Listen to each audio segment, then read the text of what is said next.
I'm David Caputo, Professor of Political Science at Pace University in New York City, and I'd like to welcome you to our massive open online course called a MOOC, called The Road to the White House. Today is Election Day in New York. For one of the few times in recent history, the New York primary is important. I've already talked to you about that. I'll have a taped lecture tomorrow talking about the outcome of the election, the primary election in New York State. You'll notice on my lapel that I'm wearing I voted. This is a sticker given out by the New York City Board of Elections. If you voted, I voted at about 10 after 6 this morning. I live on the Upper West Side, and I was the number 8th voter in my primary, and they expected several hundred by the end of the day in this particular precinct. So it was always interesting to be in a precinct to watch and see how precinct work is done. One of the great things that individuals do is to volunteer. They do get paid, but they volunteer for a full day of work. In New York State, it's 6 a.m. in the morning to 9 p.m. at night. So my hat is always off to our election workers and what they do to help American democracy work. Today I want to talk about the Republican delegate projections. Before I do that, though, several things. First, I want to introduce and ask Ali Kostova to join me. Ali is the brains and the technical expert behind the videos that you see. I'd like to thank her for her hard work and dedication, and you should also all owe her a word of thanks also. I'm sure even though it comes through the air, she'll appreciate whatever nice things you have to say about her. She's the one who's rescued me when I've sneezed or have had other problems on the air. So thank you very much, Ali, for your work and help with this. Second thing is that I just want to mention to you that I've decided that I'm going to offer a MOOC this summer called The Road to the White House, the two-party conventions. Both conventions, I think, will be quite interesting. So that MOOC will be available on Blackboard Open Education, and I hope that you'll take time to go to it.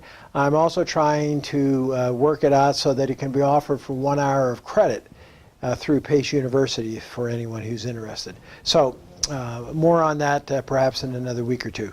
So today I want to talk about the Republican delegate projections. Okay, you hear a lot about this discussion, and you'll hear more about it in the weeks ahead as we shift more from the contests themselves as to how many delegates each of the candidates have. Now, for my reference point, as you can see behind me, I'm using the 538 website, and this is updated as of April 18th, so that's updated as of yesterday. So it does not include the New York results. Obviously it can't, since it was updated the day before.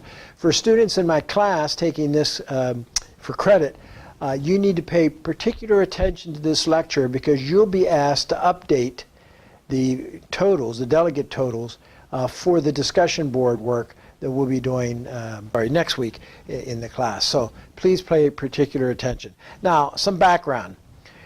There are 2,472 total delegates to the Republican convention. Okay? Remember that number, 2,472. The magic number, therefore, is a majority of that, which is 1,237. Okay, 1,237. So that's what that's what the various candidates are trying to get to. Now let me go down and, okay. According to 538, they feel that Mr. Trump has 756 delegates, Cruz with 544, and Kasich with 144.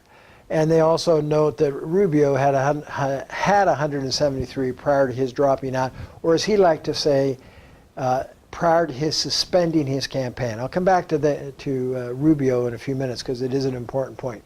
Then they go on to show how the various candidates can get to the totals, but what I want to concentrate on is the chart that they have down here, which I think is very helpful for you. They give you the summary to date of all the different results.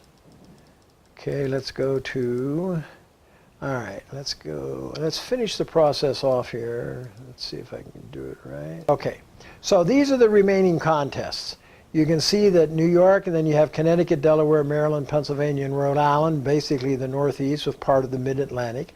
You have Indiana standalone with 57 delegates. Interesting, I should point out to you that next to California and after New York, in terms of upcoming primaries, the Indiana primary has the largest number of delegates for the Republicans. Okay, go down and we see that the process ends with New Jersey. Indiana has 57, New Jersey only has 51. Montana, California, Washington, the so-called western states. Okay, all right, so that's what's left. Now, if you do an analysis, let me bring this up for a second. If you look at this particular sheet, and for students in the class, you may want to pay particular attention to this, okay? We know that you need 1,237. Trump, of the current number of delegates that have been won, okay, Trump needs 52%, or 481, to get to his 1,237. Cruz needs 693 to get to 1,237. Kasich, who's won 10% so far, these are the delegates between these three candidates, needs to get 1,093 delegates. Okay? There's only 769 left to be decided. So it's impossible for Governor Kasich to get to the 1,237. And it would be very difficult. It would mean that Mr.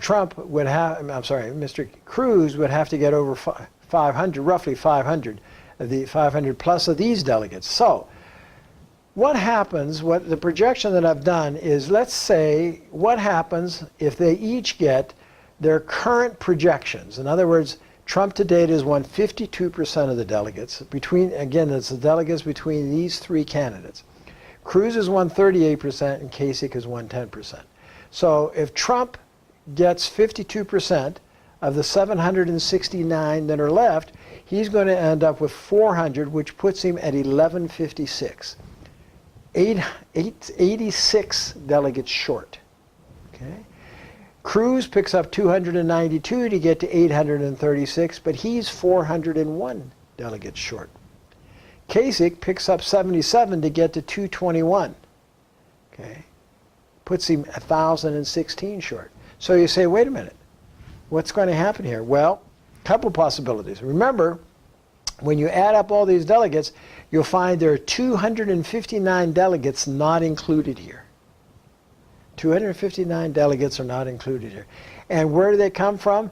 They come from Marco Rubio's 173 delegates, which, again, depending upon the state that they're from, they may be free to go and vote for another candidate.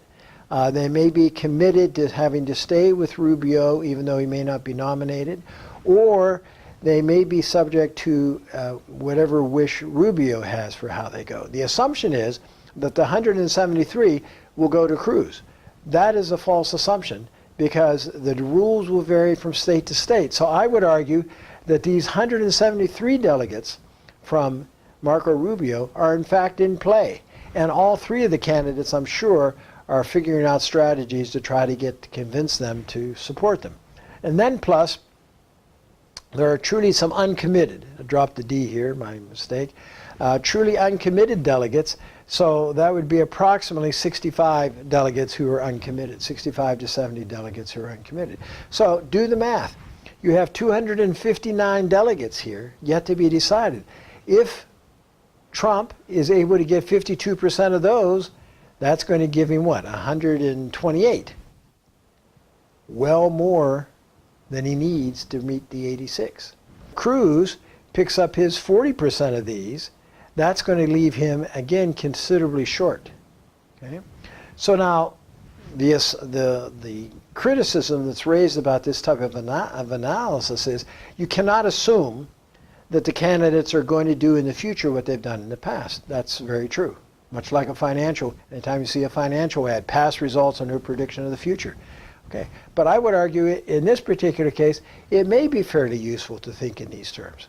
So what are the likely possibilities? If you have 295 delegates not included, Okay, I think the assumption being made by most people, most analysts, is that this is going to end up in a contested convention. I would argue that I think there's still a very good possibility, in fact I would say 60-40, 70-30 possibility, that this will not end up in a contested convention, because I think Donald Trump is in position to pick up the 86 that he may be short, assuming that he gets 52% from this point on. Now, how does Trump pick those delegates up? Okay, first of all, I've talked about how he can get delegates from the Rubio group and how he can get delegates from the uncommitted. He can also, in some states, be able to pry delegates who may be committed to one person, but whose state rules do not require them to support that candidate on the first ballot. So there may be some surprises there in people that he can pry away. Second, what if Trump overperforms going forward? What if instead of 52%, he gets 60%? Okay. Well, in that particular case, the 86 becomes his, and he will overcome and get to the 1237 that he needs. The other possibility is that some candidates can underperform. And what do I mean by that? I mean that, let's say Kasich, who's at 10%, is not able to maintain the 10%, ends up getting 2 to 3% in future primaries in terms of delegates. Or that Cruz underperforms, or that Trump underperforms, helping Cruz and Kasich. Okay? So those are possibilities. And then I've talked about convincing uncommitted or others to change. And then the sort of mega threat is to offer the vice presidency to one of the other two candidates. He could offer it to Cruz and sail with well over 1237. He could offer it to Kasich. And with the Kasich votes, you see, he's clearly there. Now, the interesting question is, will he do that? What will he do?